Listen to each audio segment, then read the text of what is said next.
Welcome back, friends. It's been too long since we've been in Lewis. I almost feel like I owe you an apology. It's been so many poems back to back, and we've neglected at least one of my favorite authors of all time, C.S. Lewis. In fact, he is my favorite author. What am I talking about? I also like to dip into Chesterton and Tolkien from time to time, and so we're overdue. I thought I would break out for you. This is Narnia, of course, and objectively the best book of the series. Voyage of the Dawn Treader. Amazing cover art on this, too. I've got the box set here behind me. C.S. Lewis was a genius, and all of his works have this amazing continuity with each other. They dovetail into each other. And it's just the mark of an authentic person, an authentic author, that his works can do that. That he can be so genuine that the same interior spiritual life manifests through all of his works with a common rhythm, and his works almost rhyme with each other. They're meant to be read together, in other words. And the two books that I have in mind today are this and Surprised by Joy. And so I'm going to take a passage from this book and tie it to a larger spiritual theme in Surprised by Joy. And I think maybe you'll be surprised, or if you're like me, you just learn to always expect to be surprised by C.S. Lewis and his insights. So to set the stage for this is the book, to refresh your memory, in which Prince Caspian and Reepicheep and Lucy, they're all on this voyage to recover the lost lords of Narnia. They're sailing east to find the lost land, which turns out to be like Narnia's Narnia. It's like heaven. Okay, but on the way they have to recover these lords, and they stop on an island in which there's these creatures called the Dufflepods, and they're really, really funny creatures. They're like humans, but they've got only one leg with a really big foot. They jump around. It causes a great deal of confusion and consternation when they touch down on the island. It's a great chapter to read. This particular chapter is the Magician's Book. And it's named that because the magician on the island who turned the creatures into those creatures, he was sent there by God. He's a star, and he was sent there to rule over these creatures, and he's turned them invisible. And Lucy's job is, and she's tasked to do this by these creatures, to go into the magician's castle, find a spell book, find the spell which will turn them visible again.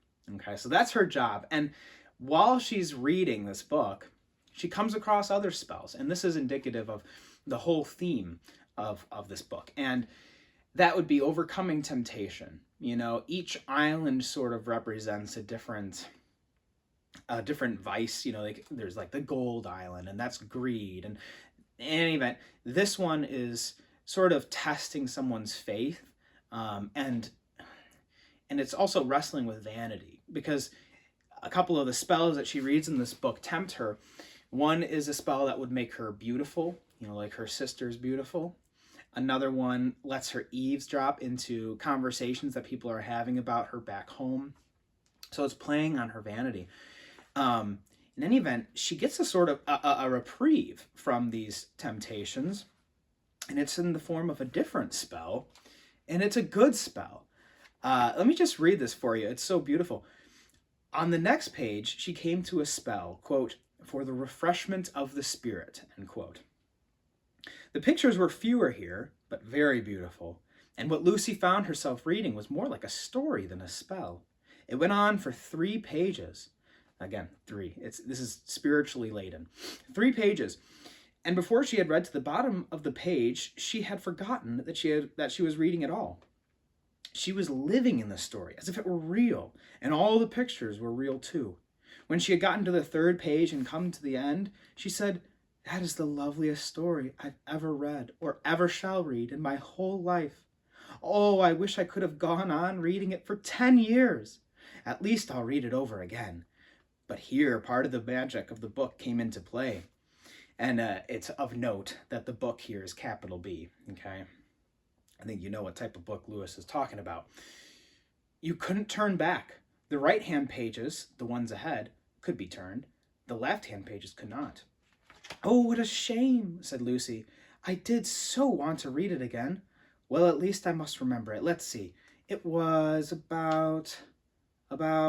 oh dear, it's all fading away again. And even this last page is going blank. This is a very queer book. How can I have forgotten? It was about a cup, and a sword, and a tree, and a green hill. I know that much, but I can't remember. And what shall I do?" And never could she remember. And ever since that day, what Lucy means by a good story is a story which reminds her of the forgotten story in the magician's book. I just love that. So towards the end there of that scene, she says that all she can remember is that it was a story about a cup and a sword and a tree and a green hill. Put all those together and see where you find those in the Bible, the capital B book. That would be, of course, Jesus' passion. So Jesus asks for the cup to be taken from him, nevertheless receives it. This is in the Garden of Gethsemane. He's sweating blood, which is a foreshadowing of the blood that will be spilt just, hours later. There's a sword. So if you remember, Peter cuts off the ear of one of the guards. The tree, again, this is the cross. And the green hill. This hill would be Calvary, okay? So she's remembering the most beautiful story, which is the one true myth. Again, this is Lewis. This is his thing, the one true myth, and it's so beautiful to her that it surprises her. You might say she's surprised by joy. Okay. And she never could remember it fully. It's almost like she tasted heaven. She caught a glimpse of the beatific vision, and then it faded from her. William James, in his classic, groundbreaking, seminal work, The Varieties of Religious Experience, talks about the 4 different qualities of a religious experience. And one of those is that it's ineffable. You can't describe it again. And you see this also with people who take psychedelics. They can't remember. They've tasted something spiritual.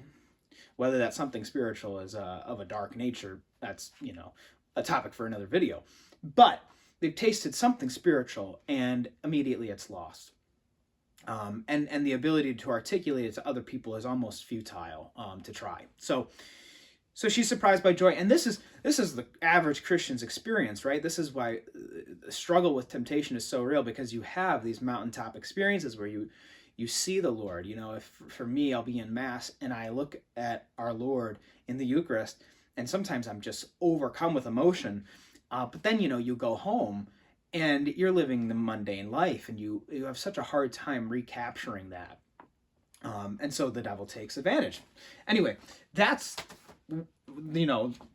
as far as it goes, as far as at least I'm going to go for the Voyage of the Dawn Treader. But now read with me in Surprised by Joy. I'm going to skip ahead and go back. I love to do this. C.S. Lewis is talking about joy, and what is joy? He says, all joy reminds. It is never a possession, always a desire for something longer ago, or further away, or still about to be. So it's not like right here. It's always a longing for either something that happened so long ago, you might think Calvary, or further away, you might think heaven, or still about to be, like the return of Christ. It's never, you can't put your hands around it, but still that leaves joy largely cloudy. Let's clear things up by what in what he means by joy. He offers 3 examples in the beginning of the book, titled The First Years. And in this particular chapter, he details 3 experiences which brought him this uppercase J, joy. The first one was when he was just a boy. It's actually a memory of a memory. He says, "As I stood beside a flowering currant bush on a summer day, there suddenly arose in me without warning, and as if from a depth not of years, but of centuries, the memory of that earlier morning at the old house when my brother had brought his toy garden into the nursery. It is difficult to find words strong enough for the sensation which came over me. Milton's enormous bliss of Eden, giving the full ancient meaning to enormous, comes somewhere near it. It was a sensation, of course, of desire, but desire for what? Not certainly for a biscuit tin filled with moss, nor even, though that came into it, for my own past. He gives a Greek word here, which just means, oh, I desire too much. And before I knew what I desired, the desire itself was gone, the whole glimpse withdrawn. The world turned commonplace again, or only stirred by a longing for the longing that had just ceased.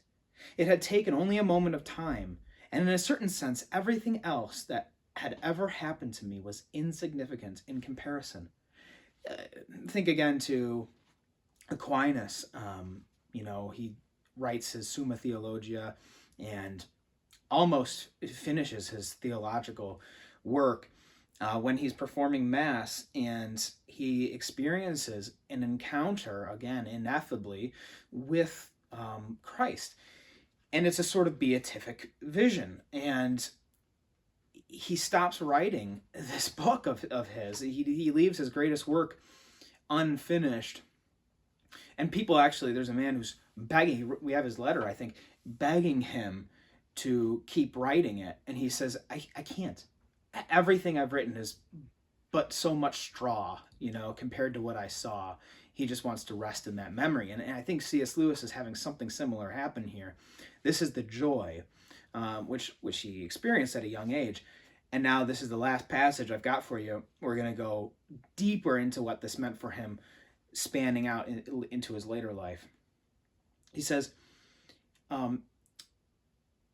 so he's underlying the quality common to these three experiences. He says, it is that of an unsatisfied desire, which is itself more desirable than any other satisfaction. I call it joy, which is here a technical term and must be sharply distinguished both from happiness and from pleasure. Joy, in my sense, has indeed one characteristic, and only one, in common with them: the fact that anyone who has experienced it will want it again. Apart from that, and considered only in its quality, it might almost equally be called a particular kind of unhappiness or grief. But then it is a kind we want. I doubt whether anyone who has tasted it would ever, if both were in his power, exchange it for all the pleasures of the world. But when joy is never in our power, but then joy is never in our power, and pleasure often is. So joy we have no control over. We can't beckon it, right?